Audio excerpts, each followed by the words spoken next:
అందరికీ హ్యాపీ ఉగాది. ఈరోజు ఉగాది సందర్భంగా నేను ఉగాది పచ్చడి చేస్తున్నాను. అందుకు కావాల్సిన పదార్థాలు: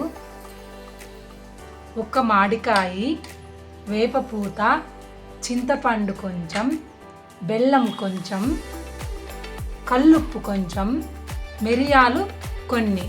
ఇప్పుడు తయారీ విధానాన్ని చూద్దాం. మామిడికాయని ఈ విధంగా ముక్కలు చేసి పెట్టుకోండి. వేపపూతని ఈ విధంగా తుంచి పెట్టుకోండి. మిరియాలను ఈ విధంగా దంచి పెట్టుకోండి పొడిలాగా. బెల్లాన్ని ఈ విధంగా తురిమి పెట్టుకోండి. కళ్ళు ఉప్పుని ఈ విధంగా కచ్చాపచ్చగా దంచుకోండి.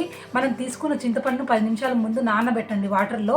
ఆ నానబెట్టిన చింతపండును గుజ్జులాగా చేసుకోండి.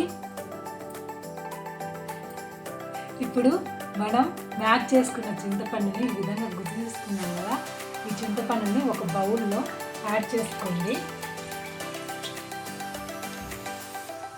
అదేవిధంగా అందులో తగినన్ని వాటర్ను కూడా కొంచెం యాడ్ చేసుకోండి.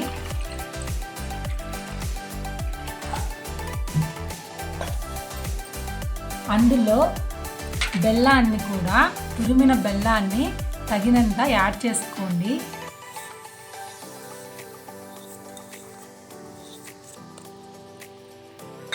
అదేవిధంగా పెప్పర్ పౌడర్ని కూడా యాడ్ చేసుకోండి.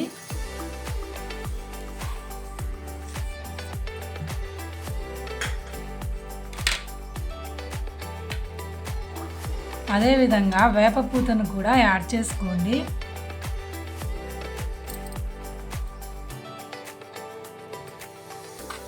వేపపూతని, మామిడికాయ ముక్కలను కూడా యాడ్ చేయండి.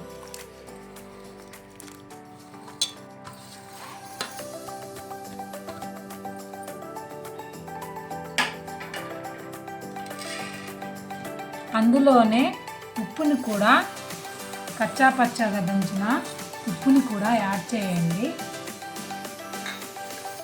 యాడ్ చేసి మొత్తం మిశ్రమాన్ని బాగా కలదిప్పండి.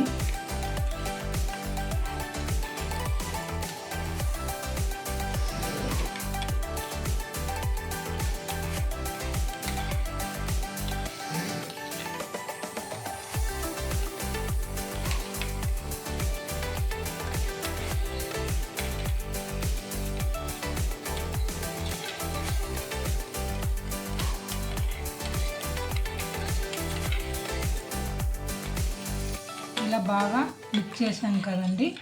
ఉగాది పచ్చడి రెడీ అయిపోయింది. ఈ ఉగాది పచ్చడిని దేవుడి దగ్గర నైవేద్యంగా పెట్టి ఇంట్లో అందరూ తినవచ్చు కాసేపటి తర్వాత.